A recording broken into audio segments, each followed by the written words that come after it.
오늘 말씀의 제목은 의인의 길이라는 말씀의 제목입니다. 올해 우리에게 주신 말씀이 있지요. 2019년도 새해에 우리 2019년도에 주신 하나님의 말씀입니다. 하나님 말씀이 오직 의인은 믿음으로 말미암아 살리라. 오직 의인은 믿음으로 말미암아 살리라라는 말씀을 우리에게 주셨습니다. 여러분, 이 말씀으로 한 시대를 기획했습니다. 한 시대를 기획했죠. 마르틴 루터가 이 말씀으로 천년의 중세 암흑 시대를 끝내는 결정적인 계기가 된 말씀입니다. 이 말씀이요. 오직 의인은 그의 믿음으로 말미암아 살리라. 이 말씀이 중세 천년시대의 그 암흑시대를 끝내버리는 결정적인 말씀입니다. 마찬가지로 저와 여러분의 인생도 이 말씀으로 인생의 암흑시대를 끝내고 새 시대, 새 인생의 복된 삶을 사는 그런 성도 되시기를 주의 이름으로 축복합니다. 그런데 여기서 믿음으로 산다는 것은 무엇을 의미할까요? 믿음으로 산다. 지난주에는 믿음으로 산다는 것을 무엇에 비유를 했느냐? 지난주에는 무엇으로 비유했습니까? 믿음으로 산다는 것을 무엇으로 비유했어요? 우공이산과 같은 사람을 비유했습니다. 우공이산. 우공이라는 뜻은 뭐라 했습니까? 우직한 사람이라는 뜻이죠. 끈질긴 사람, 포기하지 않는 사람, 이 사람이 산을 옮긴다. 그렇게 말을 했습니다. 이것이 하나님이 우리에게 말씀하시는 에무나의 믿음이다.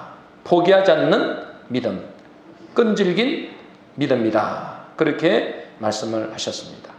우리 지난주에 주셨던 믿음으로 산다는 의미가 된다는 것이죠. 그런데 무조건 우직한 믿음만이 온전한 믿음인가? 꼭 그런 것은 아닙니다. 세상 사람들 중에서는 우직한 사람들이 있습니다. 끈질기고 포기하지 않는 의지력을 가진 사람도 있습니다. 그래서 세상에서 큰 성공을 거둔 사람도 많이 있지요. 그러나 그 사람들에게 있어서 심각한 문제가 있습니다. 그 사람들의 문제는 뭡니까? 우직하고 끈질겨서 성공하는 삶을 살 수는 있지만은 그들에게는 믿음의 근거가 부족합니다. 자신의 의지와 끈기를 믿는 것이죠. 이것은 굉장히 위험한 일입니다. 우리가 믿음으로 산다는 것은 세상 사람들과 같은 무조건적인 끈기를 말하는 것이 아닙니다. 한번 버텨보자, 견디보자, 인내해보자, 그렇게 해서 되는 것이 아닙니다, 여러분들. 우리가 믿음의 근거가 있어야 됩니다. 믿음의 근거. 붙잡을 것이 있어야 되는 거죠. 우리가 믿을 만한 근거가 있는데 그것은 무엇보다도 흔들리지 않아야 되는 것이죠. 결코 흔들리서는 안 됩니다. 흔들리지 않는 것이 뭡니까? 영혼이 변치 않는 것이 뭡니까? 반석과도 같은 것이 뭡니까? 바로 하나님의 말씀입니다. 하나님의 언약이죠. 그러니 우리가 가만히 있으면 믿음이 생겨나는 것은 아닙니다, 여러분들. 어떻게 해야 될까요? 이 말씀이 내 속에서 역사해야 됩니다. 가만히 있다고 여러분들이 믿음이 생기는 게 아닙니다. 이 말씀이 내 속에서 역동적으로 역사를 해야 됩니다. 지식으로 받으면 안 되고요. 여러분의 심령 속에 이 말씀을 받아서 이 말씀이 살아 역사해야 됩니다. 지난주에 말씀드린 과학 법칙 중에서 연력학 제2법칙이 있다고 말씀드렸죠. 이건 과학적인 법칙입니다. 그 중에 중요한 것이 무슨 법칙이라 했습니까? 변질의 법칙이다. 그렇게 말씀드렸습니다. 이것은 세상의 것은 점점 시간이 지날수록 변질되어 간다는 법칙이죠. 다시 말해서 질서에서 무질서로 변질되어 가고 또 시간이 지나면 지날수록 진리를 잃어버리게 되고 진리가 비진리 되어가는 법칙입니다. 이것은 뭐 성경에서 말하는 것이 아니고 과학적인 법칙이라고 이야기합니다. 그러니 사람은 가만히 두면 둘수록 어떻게 됩니까? 악해질 수밖에 없다는 것이죠. 여러분, 우리 자녀들을 또 우리 사람들을 태어나게 해서 지옥을 가게 하는 것은 어떻게 하면 될까요? 너무나 쉽습니다. 가만히 놔두면 자동적으로 지옥 갈 수밖에 없습니다. 왜 그렇습니까? 이것은 변질의 법칙 때문에 그래요. 질서에서 무질서로, 진리에서 비진리로 변질되어 가는 것이 세상의 법칙입니다. 이건 과학적인 법칙이에요. 가면 갈수록 진리를 잃어버리게 된다는 이 과학적인 법칙. 그래서 우리가 흔히 말하는 작심삼일이라는 말이 나오는 것입니다. 의지가 좀 좋은 사람들은 더 오래 가겠죠. 그러나 그것도 오래 가지 못하고 다시 변질되어 갑니다. 여러분 중에서도 아마 올해는 내가 꼭 이제 담배를 끊어야지. 뭐 담배 피우는 사람 없나요? 뭐 아니면 내가 술을 끊어야지. 내가 올해는 꼭 내가 목표한 것을 달성해야지. 뭐 이런 사람도 있을 것입니다. 그런데 그것이 얼마 가지 않아서 이렇게 흐지부지 될 때가 많습니다. 그것이 뭐냐면 여러분들이 의지가 약한 것도 있겠지만은 그 의지로서는 안 된다는 것이죠.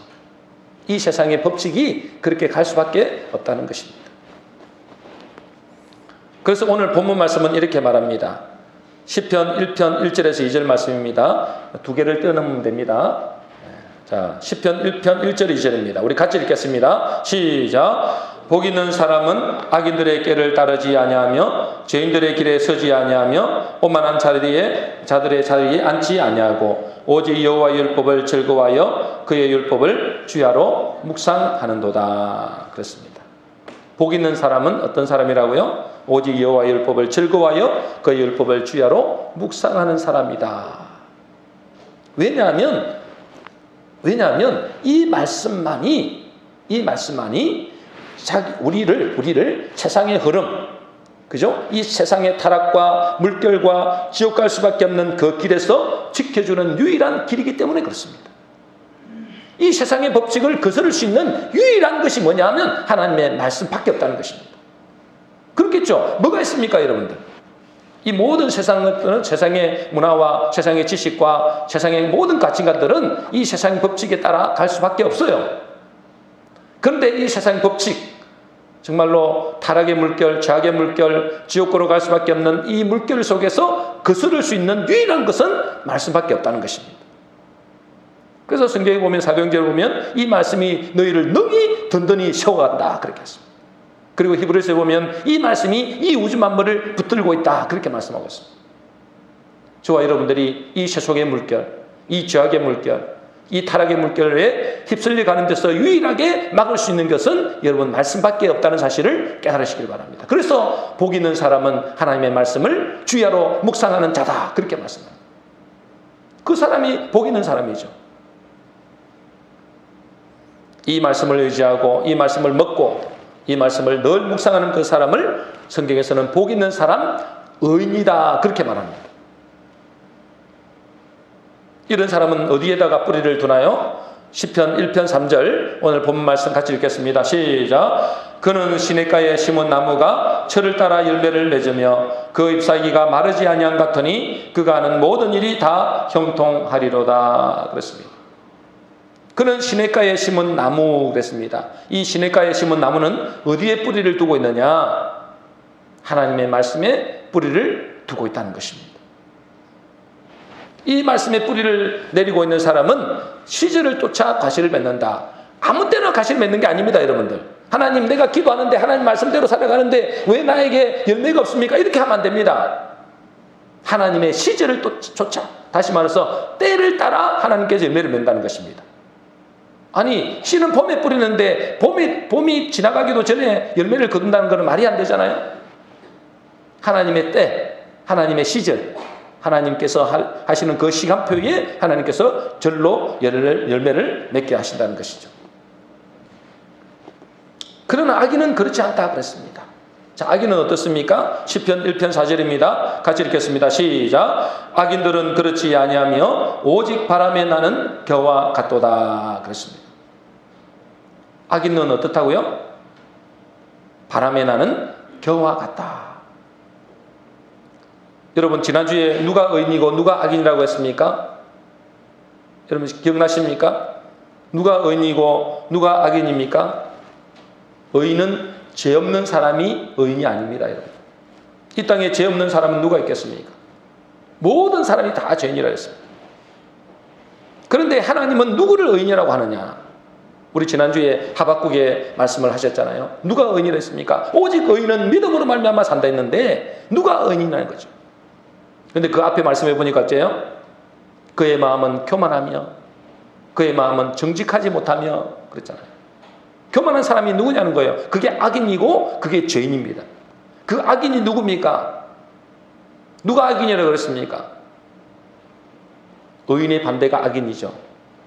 그 의인의 반대 악인이 누구란 말입니까? 누가 악인이라 했습니까? 자기를 의지하는 사람, 자기 힘을 의지하는 사람,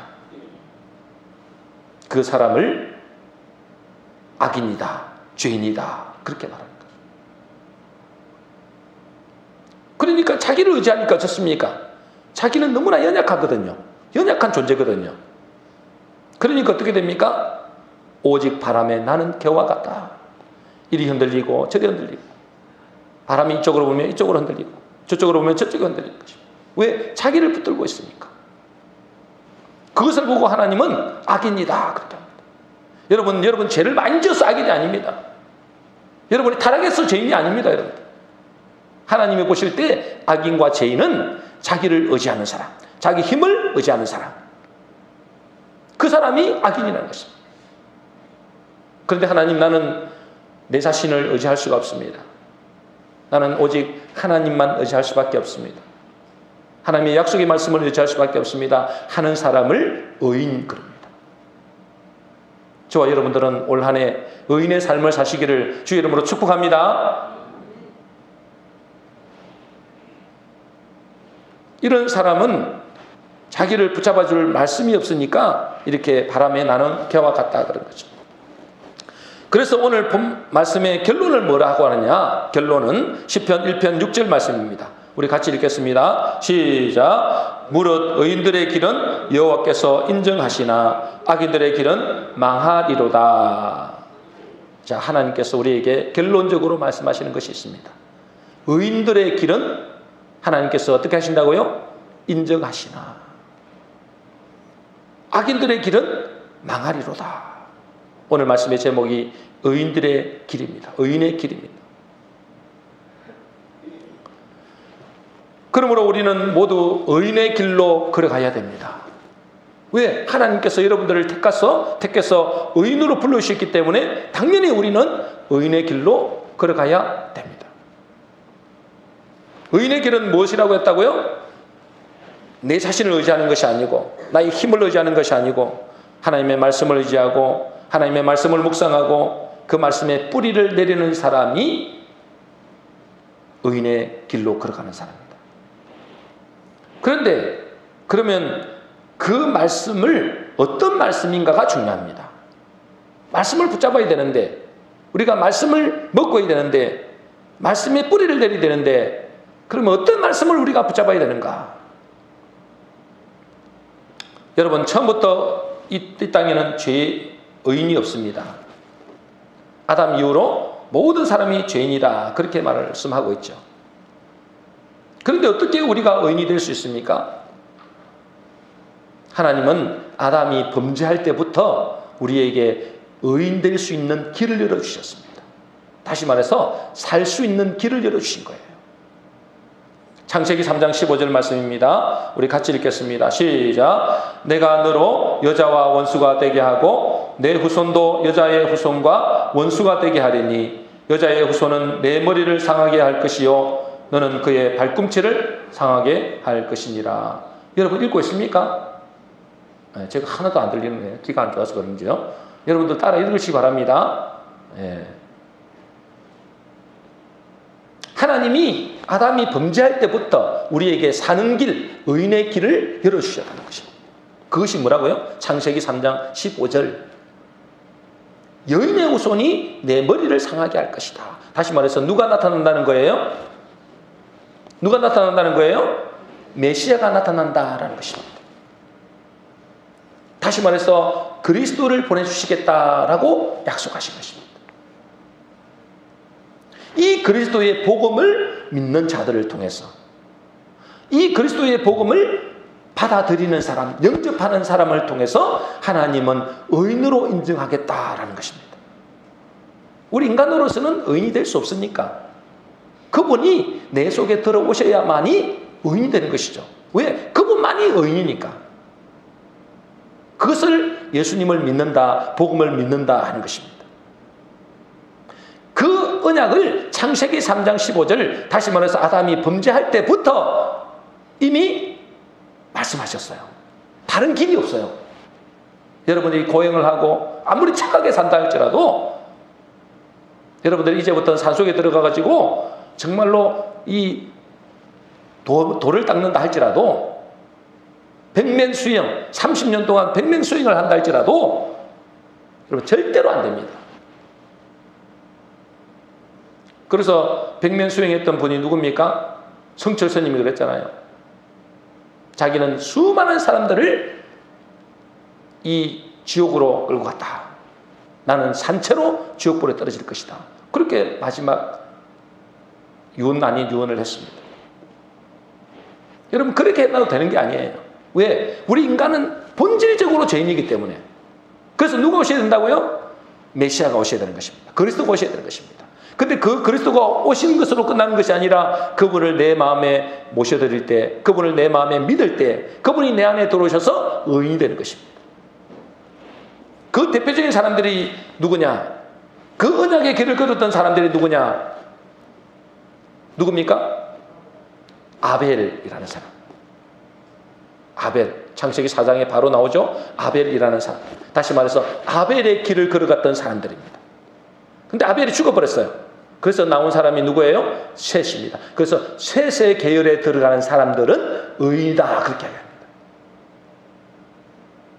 가인의 길을 들어선 사람, 아벨을 쳐서 죽인 가인의 길을 들어선 사람들은 그 사람들을 악인이다. 악인의 길이다. 그렇게 합니다.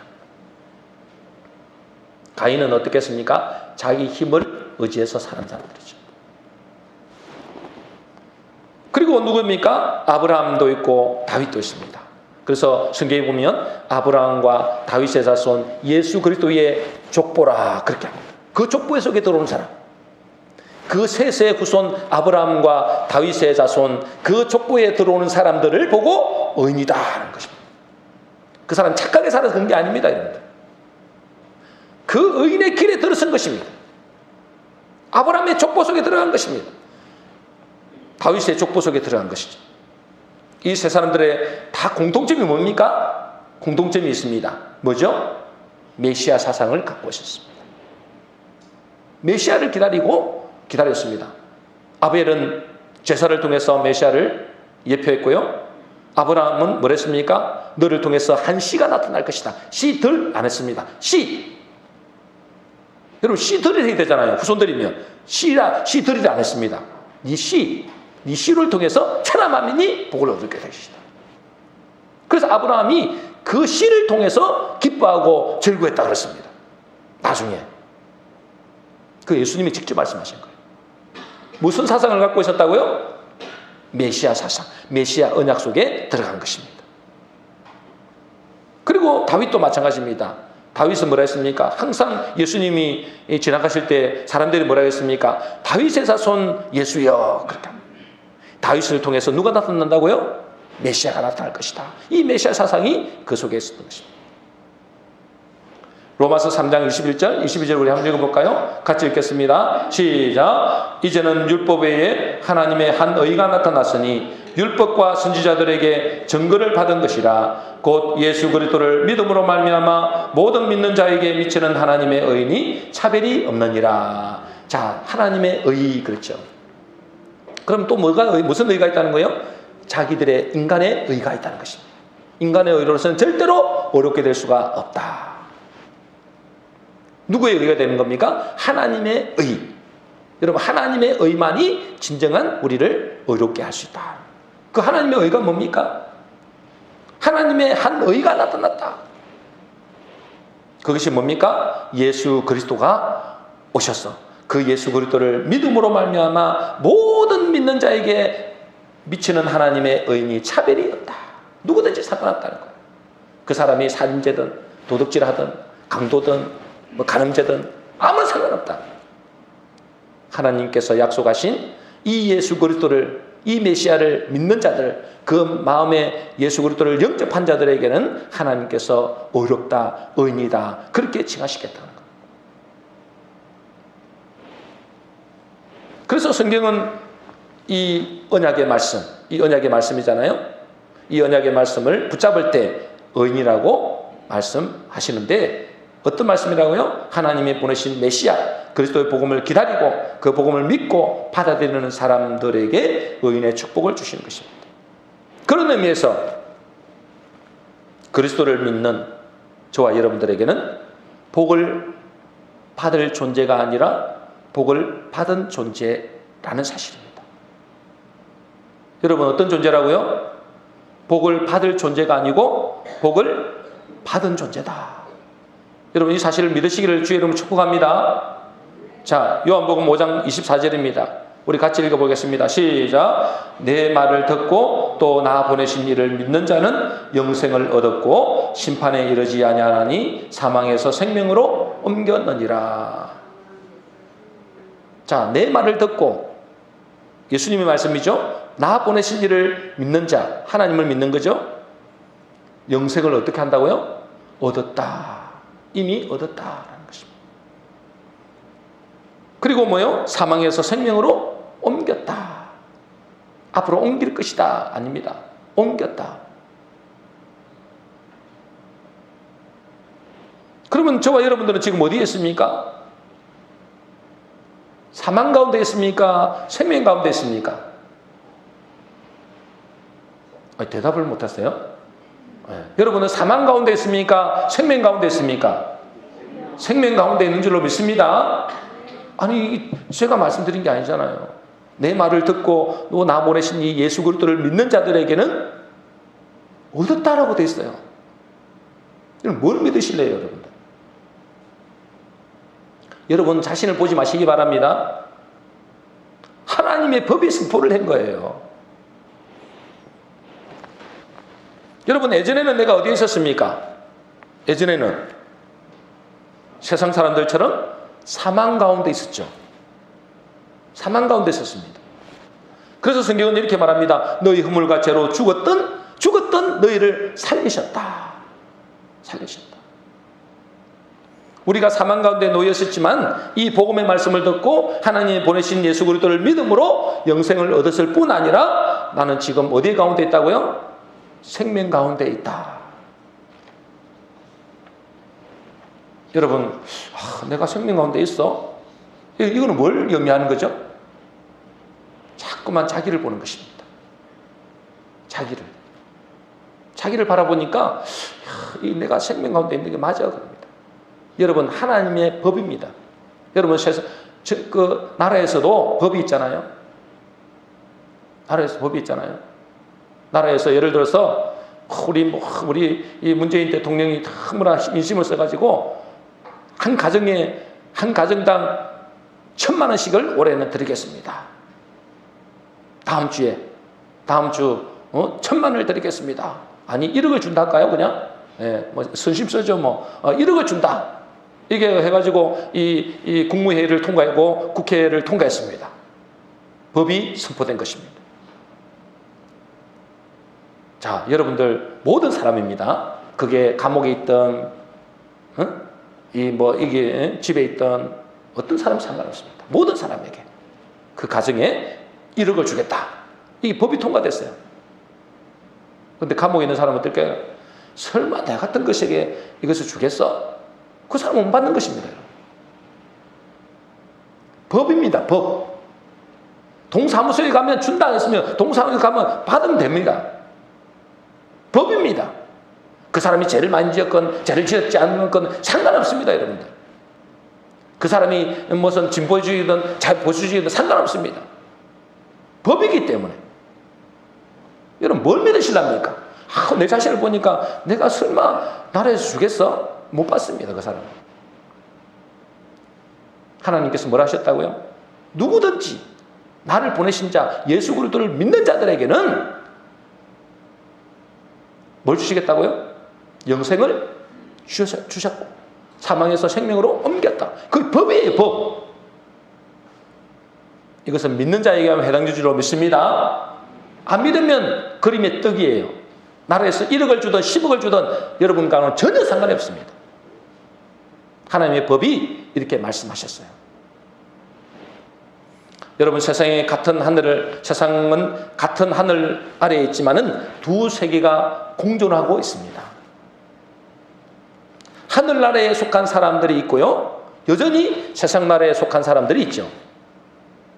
이 땅에 살고 있는 사람들 중에서 예수를 그리스도로 믿는 우리는 같은 하늘나라에 살고 있지만 다른 세계를 살고 있는 것입니다.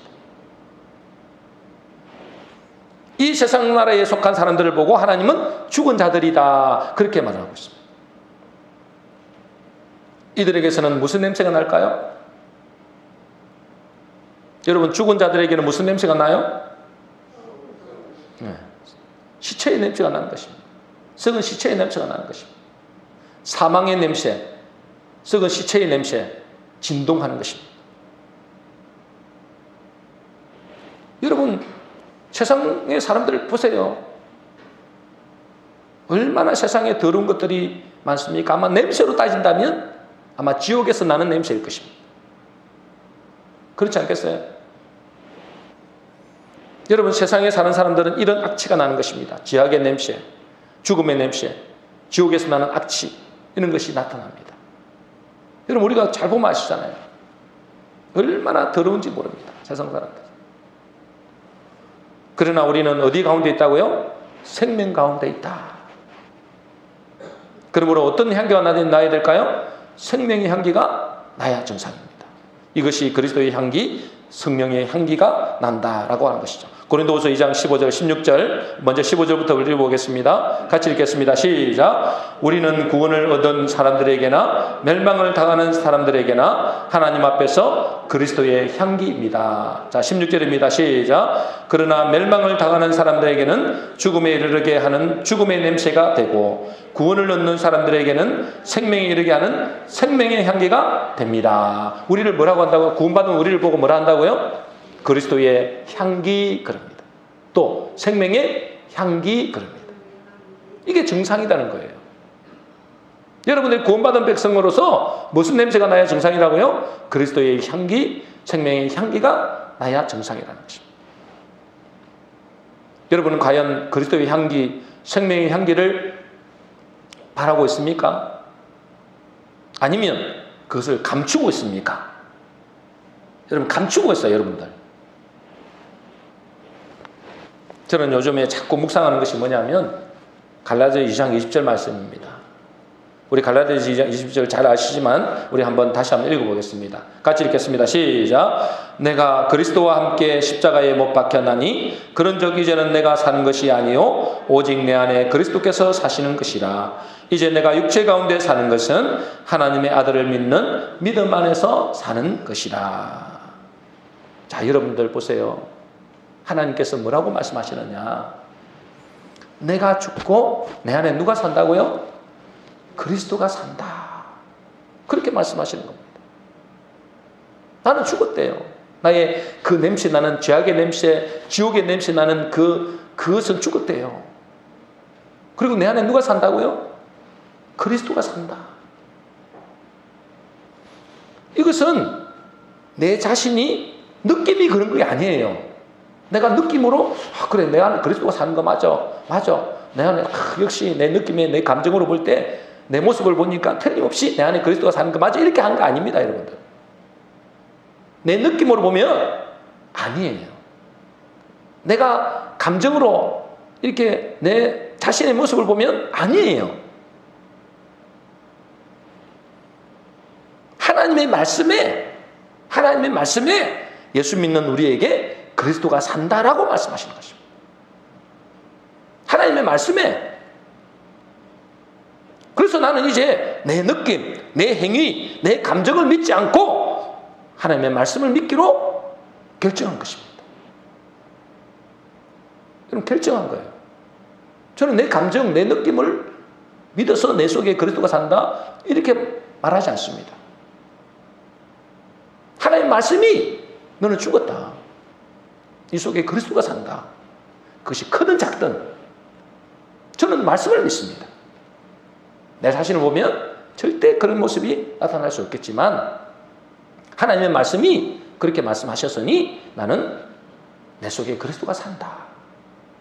그걸 받아들인 것입니다. 여러분 무엇을 받아들이실래요? 여러분 느낌을 받아들이실래요? 여러분 감정을 받아들이실래요? 여러분 행위의 모습을 받아들이실래요? 그거는 지나가는 것입니다. 하루에 12번씩 감정은 바뀝니다. 느낌? 하루에 여러분 수십 번 바뀔걸요? 여러분 그것은 내가 붙잡아야 될 것이 아닙니다. 그것은 지나가는 것입니다. 하나님의 말씀만이 영영이 서리라. 이 말씀을 붙잡는 사람이 산다 그랬습니다. 그 사람이 의인이다 그랬습니다. 그래서 저는 어떤 기도를 하게 되느냐 이렇게 기도합니다. 하나님, 저는 솔직히 착하고 충성된 종이 되지 못합니다. 그러나 그런 나는 죽었고 내 안에 그리스도가 사시니 그리스도는 착하고 충성된 종이 되었으므로 저도 그런 자가 된 줄 믿습니다. 그리고 주님, 저는 게으르고 허물과 죄가 많지만 그 사람은 이미 죽었고 내 안에 그리스도가 사심으로 나는 성실하고 거룩한 종이 된 줄 믿습니다. 이제 말씀대로, 하나님 말씀대로 나를 통해서 그리스도가 나타나게 하소서. 이렇게 기도합니다. 여러분 이 기도가 잘했어요 못했어요? 아니, 표정이 왜 그래요? 잘했어요 못했어요? 잘한 것이죠. 여러분들 이게 말씀대로 사는 것입니다. 이게 의인들의 모습입니다. 여러분 그리스도가 살면 어떻게 되겠습니까? 여러분 속에 그리스도가 살면 어떻게 되겠어요? 그리스도의 삶을 살게 되겠죠. 저는 이제 이걸 계속 기도하다 보니까 어떤 마음이 들었냐? 내가 이제 그리스도께서 하신 일들을 내가 해야 되겠다. 아니 이것을 계속 제가 묵상하니까 그래 내 안에 그리스도가 계시지 않느냐? 그럼 그리스도가 하는 일을 해야지. 그런 마음이 드는 것입니다. 여러분 그리스도가 하는 일을 그리스도의 삶을 살게 돼야 되는데 내가 살려고 이제 내 속에 그리스도가 사시니까 그걸 믿으니까 그러면 그리스도는 이 땅에 오셔서 왜 이 땅에 오셨습니까? 마태복음 4장 23절이죠. 우리 같이 읽어볼까요? 같이 읽겠습니다. 시작. 예수께서 온 갈릴리에 두루 다니시다 그들의 해당에서 가르치시며 천국 복음을 전파하시며 백성 중에 모든 뱀과 모든 약한 것을 고치시니. 이게 누가 하신 일이에요? 그리스도가 하신 일이에요. 이 땅에 오셔서 저도 그 일을 하겠다는 거예요.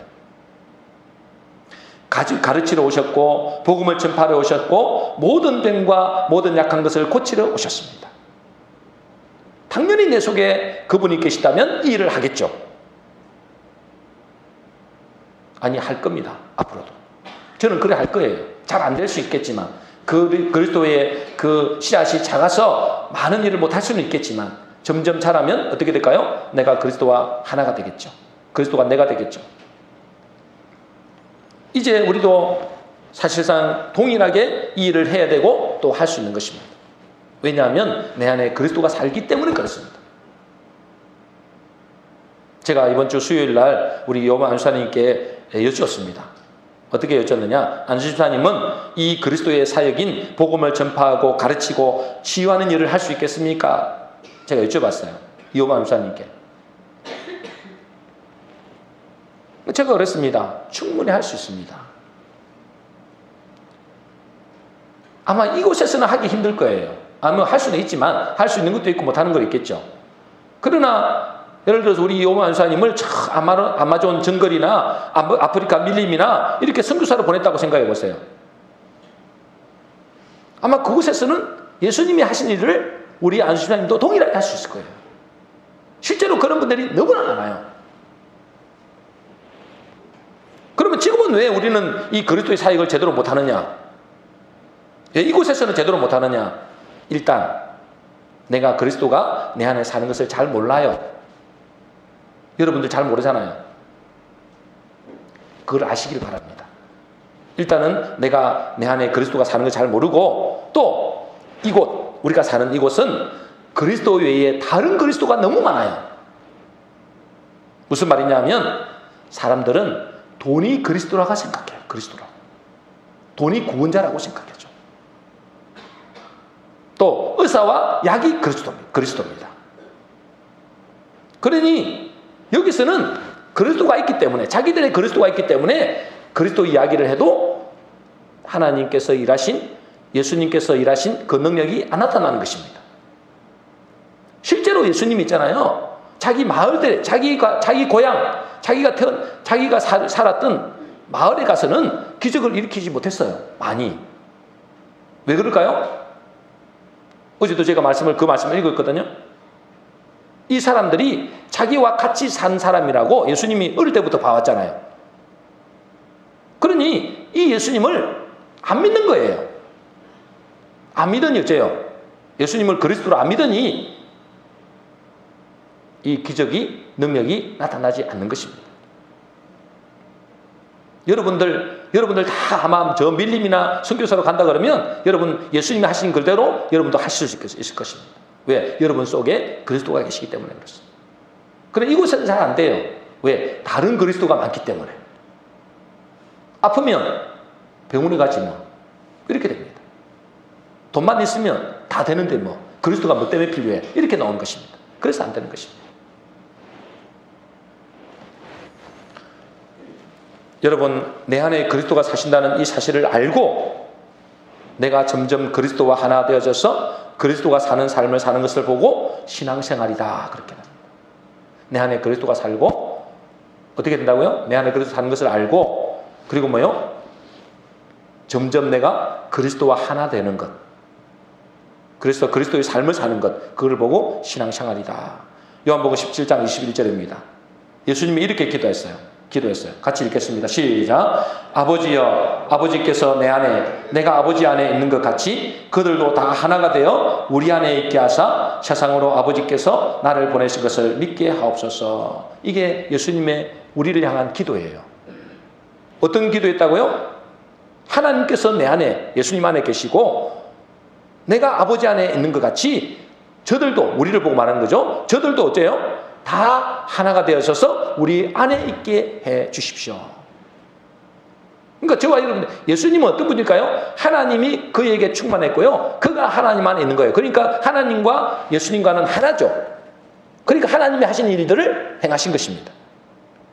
동일하게 예수님은 우리 보고 말씀하신 거예요. 우리 속에 그리스도가 있으니까. 그리스도가 있으니까 하나님, 이 그리스도가 그들 안에 있게 하시고 그들은 그리스도 안에 있게 하셔서 우리와 하나가 되게 하셔서, 그래서 누구 일을 하게요? 그리스도의 일, 하나님의 일을 하도록 하라는 것입니다. 여러분 혹시 가수 이종용 씨라고 여러분 들어본 적 있습니까? 이종용, 이 사람이 옛날 가수인데요. 요즘 사람들은 모르겠죠. 너라는 노래를 불러서 대히트를 쳤던 그런 가수입니다. 아마 들어보시는 이 노래를 제가 앞절만 한번 불러볼게요. 아마 기억하시는 분들이 있을 겁니다.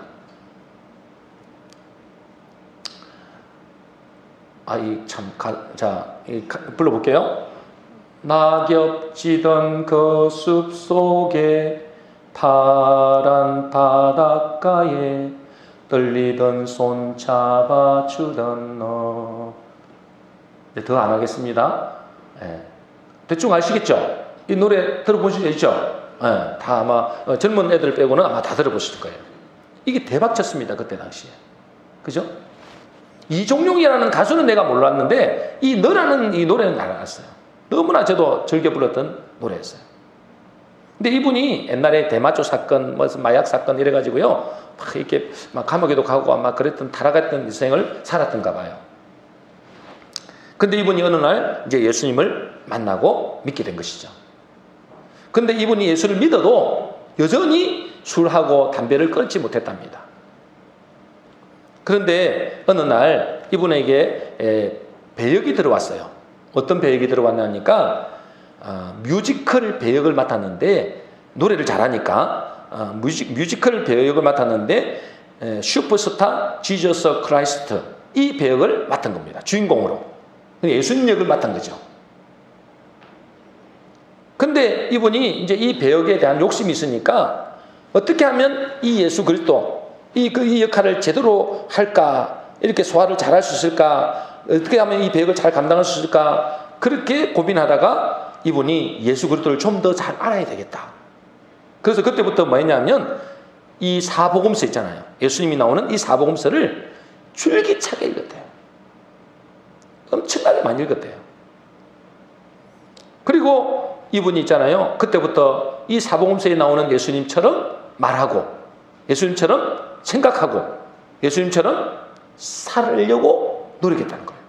여러분, 그럴 수 있잖아요. 이 연예인들은 있잖아요. 자기 배역이 악한 사람이 배역을 맡았잖아요. 그럼 있잖아요. 진짜 담배 피우고 술 먹고 막 이렇게 한대요. 그리고 그걸 상상한대요. 그래야 그 배역이 나오니까. 그러니까 진짜 어찌 보면 야, 저 사람 진짜 깡패인가 할 정도로 이렇게 우리가 빨려들을까 할 때가 있잖아요. 그렇게 산다는 거예요, 그 사람들이. 그러니까 이분도 이 예수 그리스도의 배역을 제대로 감당하려고 이 사복음서를 수없이 읽었대요. 그리고 예수님처럼 생각하고, 예수님처럼 말하고, 예수님처럼 살려고 몸부림쳤대요. 그러니 어느 순간 있잖아요. 이 사람이 삶이 완전히 바뀌는 삶 사는 거예요. 그때까지만 해도 예수를 믿기는 해도 술 먹고 담배 피우고 늘 뭐 이렇게 그저 종교생활처럼 생활하는데, 이분이 이 배역을 맡고 난 다음부터 이 수백 회 동안 했거든요. 인기가 많아서. 이 배역을 맡고 난 다음부터 이 사람이 어느 날 완전히 바뀌게 된 거예요. 지금 미국에서 목회를 잘하고 있습니다. 여러분, 우리는 내 안에 그리스도가 산다는 이 사실을 꼭 믿으셔야 됩니다. 여러분 감정, 여러분 느낌, 이걸 의지하지 말고 내 안에 그리스도가 산다. 믿으시기를 저는 축복합니다. 그것을 보고 의인이라 하는 거예요, 여러분들. 다른 길이 없어요. 무슨 뭐 아브라함이, 다윗이, 그 다윗의 계열에 속한 사람들이 무슨 착한 일을 많이 해서 의인이 된 게 아니에요. 의인의 길에 들어설 수 있는 하나님의 그 약속의 말씀 속에 들어간 거예요. 그리고 그것을 믿고, 내 안에 그리스도가 산다는 것을 믿고 그리스도의 삶을 사는 것을 보고 의인의 길이다 라는 겁니다. 그래서 예수님, 하나님은 그랬어요. 의인의 길은 여호와께서 인정하시나 악인의 길은 망하리로다. 여러분, 우리는 죽었다 깨어나도 내 인생을 변화시키지 못합니다. 죽었다 깨어나도 못해요, 여러분들. 그리스도만이 우리를 변화시켜줍니다. 그리스도가 내 안에 사는 것을 믿는 순간부터 그의 인생은 바뀝니다. 여러분, 이 사실을 믿으셔야 돼요. 올 한 해 의인의 길을 어떻게 사시겠습니까? 오직 의인은 믿음으로 산다 했는데 어떻게 사시겠습니까? 내 안에 그리스도가 사는 것을 믿으시기를 바랍니다. 그러면 내 안에 그리스도가 믿으시면 그때부터 어떻게 되는 거예요? 그리스도가 하는 일을 하게 되겠죠. 지난주에 우리 김민주 성도 여기 있어서 죄송합니다만은 김민주 성도에게서 전화가 왔어요. 상담을 하고 싶다는 것입니다. 무슨 상담인가 했더니 집에서 잠을 자려고 누웠는데 비몽사몽간인지 귀신이 보였다는 겁니다. 뭐 예전에도 좀 보이긴 했는데, 근데 되게 무서웠더라고요. 이번에 참 무서웠다.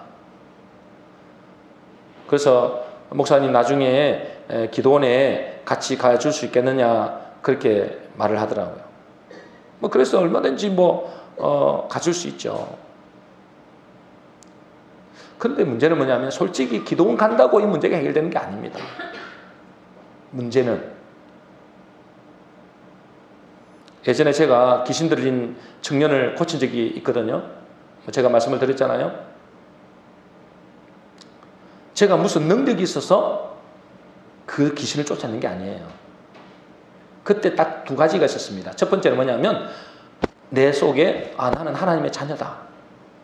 내 속에 그리스도가 산다. 이것이 믿어졌고요. 두 번째는 뭐냐면 제가 그랬어요. 그분에게.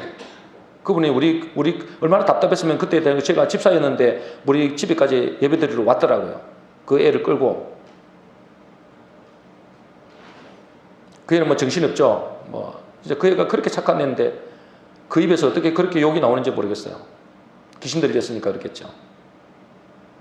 근데 제가 한 건 뭐냐면 우리 사모도 알잖아요. 매일 그 집에 가서 예배 드려주고 기도해주고 복음을 전해준 것 말고는 없어요. 단 게 없습니다. 제가 기도해 안수해갖고 귀신을 따라가라 어떻게 하라 이런 거 안 했습니다. 저는 그런 능력도 없어요. 단지 제가 매일 가서 제가 그랬어요. 이거는 그때 예배 드리니까 조금 좋아지더라고요. 이거는 또 들어옵니다. 그러니 매일 가서 예배 드려야 됩니다. 제가 집사인데도 그 마음이 오더라고요.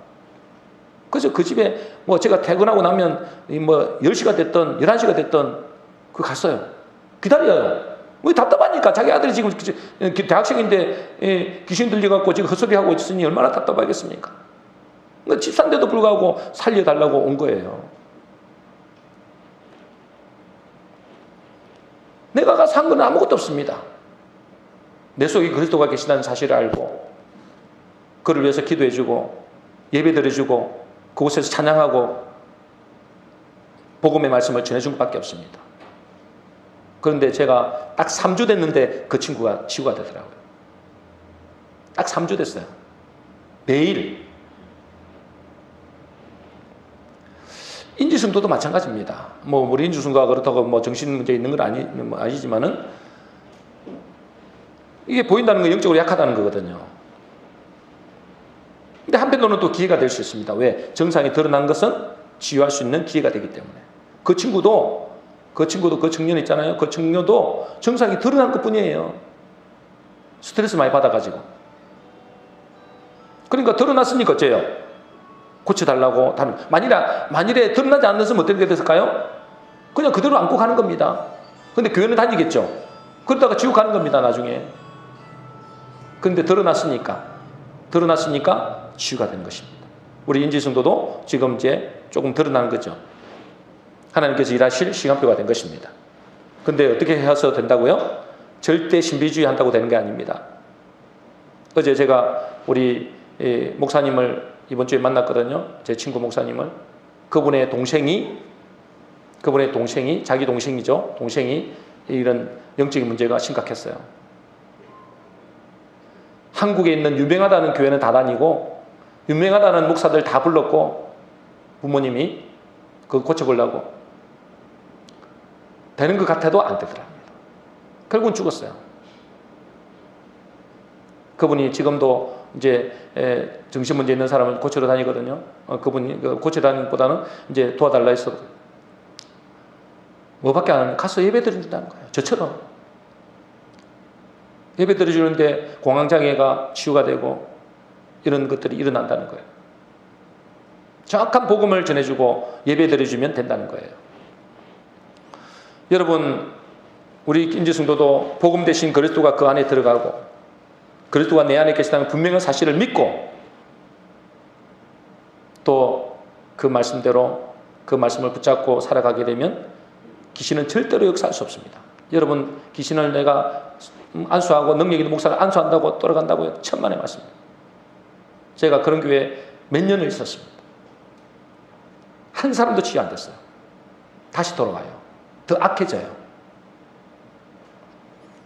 복음 대신 그리스도가 들어갈 때만이, 이 말씀이 그 속에 들어갈 때만이 그가 살아납니다. 믿으시기를 주님 축복합니다. 그럼 어떻게 해야 되는가? 복음을 믿는 사람 속에 뭐가 있습니까? 여러분 속에 뭐가 있느냐 하면 여러분 속에 그리스도의 생명의 씨앗이 있습니다. 그것이 작을 뿐이에요. 그 생명의 씨앗이 있어요. 그 겨자씨만한 믿음을 키워야 됩니다. 어떻게 키웁니까? 가만히 있으면 키워집니까? 거기에 물을 줘야 되잖아요. 거기에 먹이를 줘야 되잖아요. 그래야 자라죠. 생명인데. 여러분, 그리스도의 생명 자라게 하려면 어떻게 된다고요? 먹이를 주고 물을 줘야죠. 그게 뭡니까? 말씀의 양식을 먹여야 되는 거예요. 아니, 양식을 안 먹이는데 어떻게 자랍니까? 기도에 호흡을 해야죠. 태어나서 호흡을 안 시키면 됩니까? 안 하면 이게 어떻게 뭐죠 그거 눌러서 하는 게 뭐죠 그거? 심폐소생술을 해야죠. 그 기도입니다. 기도. 옆에서 기도해 주든지 자기가 기도하든지 기도해 줘야 되는 거예요. 여러분, 그래야 그 속에 있는 그리스도의 생명이 자라나게 되는 것입니다. 그것이 자라나서 여러분과 그리스도가 하나가 될 때 그리스도의 능력이 나타나는 것입니다. 가만히 있다고 어떻게 됩니까? 그래서 올 한 해 우리에게 뭐라 그랬습니까? 하나님께서 우리에게 주셨던 것이 뭐죠? 바이블 타임 하라는 거예요. 매일 단 10분이라도 하라는 겁니다. 그것이 여러분 삶입니다. 여러분 하나님 말씀에 순종하시기를 주 여러분 축복합니다. 순종해야 살아요. 그래서 제가 우리 김희주 성도를 내가 이제 매주 오라고 할 거예요. 시간 날 때마다 내가 시간 날 때마다 오라고 할 거예요. 안 오면 자기 손해죠. 와서 말씀을 듣고 예배를 드려야 됩니다. 그러면 삽니다. 틀림없이. 여러분, 내 안에 그리스도가 산다는 믿음을 가지고 예수님처럼 생각하고 예수님처럼 기도하고 예수님의 말씀을 먹고 예수님처럼 사는 것입니다. 그렇게 할 때 나는 어느새 그리스도의 향기, 생명의 향기가 내 속에서 흘러나게 되는 것이고 이것을 보고 의인의 길이다 그렇게 하는 것입니다. 올 한 해 우리 모든 성도님들이 그리스도가 내 안에 사는 것을 알고 믿음으로 의인의 길, 의인의 삶을 사시기를 주의 이름으로 축복합니다. 우리 기도하겠습니다. 한번 기도하겠습니다. 하나님, 오늘 우리에게 하나님께서 말씀을 주셨습니다. 하나님, 우리는 하나님의 의인의 자리를 불러주셨습니다.